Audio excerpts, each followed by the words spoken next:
Hey, what's up you guys, it's Dorothy and welcome back to my channel. In today's video we're going to go into chapter 15 of The Lake by Natasha Preston.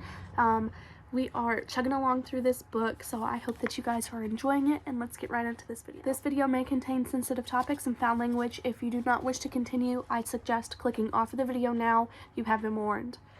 Chapter 15. I can't believe anyone would do that, Mary says. Her dark eyes narrow under her fringe. I look away from her, but I feel her gaze long after she's turned away. Jake shrugs. It's extreme, but a good prank, to be fair. I've heard enough. It took a lot of scrubbing to make the words fade even a little.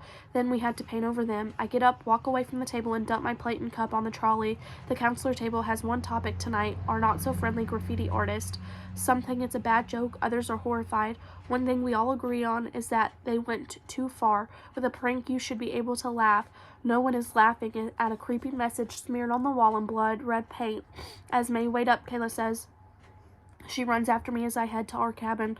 I wanted a few minutes to myself before the guitar lessons by the campfire tonight. Yeah, I say, folding my arms. Sighing, she tilts her head. Are you okay? Oh, now she's concerned for me. Yep, you. I know what you're thinking. The message was for us. I look over her shoulder to check that no one else is coming outside and duck into our cabin. Kayla is hot on my heels. How can you not? I ask. It's a weird message to leave. That's not what I asked, Kayla. Okay. She throws her hands up. Okay, I'll admit, maybe you were right. And it was for us. Bad girls in the lake never forgets. She shudders. Who could it be? Lillian? No one else knows. I arch one eyebrow. We can't be sure. Lillian could have told someone what happened that night, or maybe someone saw.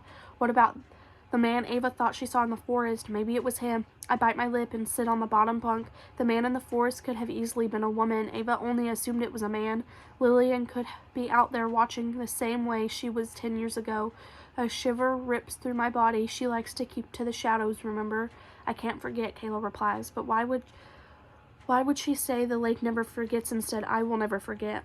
I don't understand her shady mind. She's obviously trying to freak us out without advertising what happened. Why? I shake my head, then stop dead as a realization slams into my mind. Oh no, my hands shake because she isn't finished. This is just the start. Think about it. If she wants revenge, it would be too dissatisfying to come out and tell everyone what happened straight away. Proper revenge is messing with someone's head, ruining their life before the big reveal. I think you need to get some sleep. I grit my teeth. Kayla, don't play dumb. You want to pretend, but we both know you can't. So let's move past that, okay? This is happening and we need to figure out what Lillian wants. Kayla sighs and slumps onto the bed. Her glossy blonde hair falls into her face. Esme, I don't want this to take over our experience here. If it doesn't have to, you can't be sure, and you're going to let it become an obsession. My obsession used to be fun. There were my One Direction, piano, Riverdale, and most recently adult coloring phases. I should have brought some coloring books with me. I'm not even sure my mom's value would help at this point. If someone is out there and they're trying to mess with us, we need to deal with that. Lillian has every right to be angry with us, I say. Unless she did run and you're freaking out over nothing. I want to curl up inside myself. After what happened, I tried to look back once the fire spread, but I couldn't see through the flames. I wanted to be sure, but we ran back to camp. I don't know what happened to Lillian next. Do you even understand what you're implying? Yes, maybe she was really hurt. Kayla's eyes are big and full of concern. I think you should have an early night, Esme. You're pale and you have dark circles under your eyes. I'll tell everyone that you have a headache. I tap my fingers under my eyes. No, I'm fine. You're not. I can see this on your mind all the time. Sleep. I get 8 hours a night, Kayla. I don't need more rest. Okay, it's more like 6, but that's still enough. It's more than I used to get around exam time when I cram in last-minute studying until midnight. Maybe we can arrange for you to see one of the counselors. My jaw drops. Are you serious? You don't believe me. I'm not saying that. I think you're right and someone is pranking us, but I don't think there's anything more to it than that. But what if there is more to it? Kayla tilts her head the way you do when you think someone is ridiculous. Like what? Like it's Lillian and she wants us to pay. For what? We didn't do anything to her. If anything, it was her fault. Her words chip away at my sanity. Kayla is mostly right, I suppose. Hey, it's okay. I understand why you think all this stuff, Esme. You just want to protect us. I want to come into town with you guys tonight. Kayla stands up and sighs. If you promise to rest now, I'll wake you before we go. Thanks. She leaves the room, and I climb up to my bunk and settle in. I close my eyes, listening to the faint sound of terrible guitar playing and laughter. They all sound so happy out there.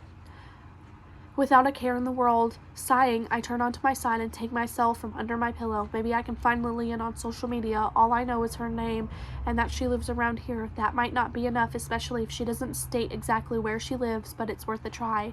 If I can get in contact with her, then maybe I can fix whatever she's angry about, if there even is anything. This could still be all random, just bored kids from town looking to get their kicks spooking the campers. I commit each face of a girl named Lillian who lives in this area to memory. None of them look like the girl who Kayla and I saw 10 years ago, but yeah, 10 years is a long time. She could have changed a lot, dyed her hair, gained or lost weight. Kayla will worry if she knows I'm still obsessing, but I hate that we've potentially hurt someone. Whatever really happened that night, I want to make it right. An hour later, the cabin fills with girls. I listen as they chat excitedly about the guitar lessons. I didn't hear anyone playing well, but that's the point of learning, right? You're terrible until you're not. Kayla creeps into our room and whispers, "You awake, Esme?" I sit up. "Yep. You feeling better?" She asks that as if I've been ill. "There's nothing wrong with me." "Much better," I say to appease her. "Is Andy in his cabin?" "Yeah." And the counselors with the night off are all in the staff cabin playing cards. They invited us, but Tia said we wanted to talk, take a walk, and then use the multi-use cabin for dodgeball. I was sure they were going to bust us then. Who wants to play dodgeball? It's good for aggression, I say, and climb down the ladder. Are you feeling aggressive? What? No. I was just saying I don't want to play dodgeball. I want to kick your ass at air hockey, as if. I grab my jacket and pop my cell in my pocket. Let's go. I'd be lying if I said I wasn't slightly nervous that we're finally doing this, but a rush of adrenaline keeps telling me it's a good idea. Even if I don't find Lillian, maybe I'll experience this little thing called fun. I'm in dire need of getting away from camp for a while. The isolation could be the reason for my latest stretch of paranoia. Everything is worse when you're trapped.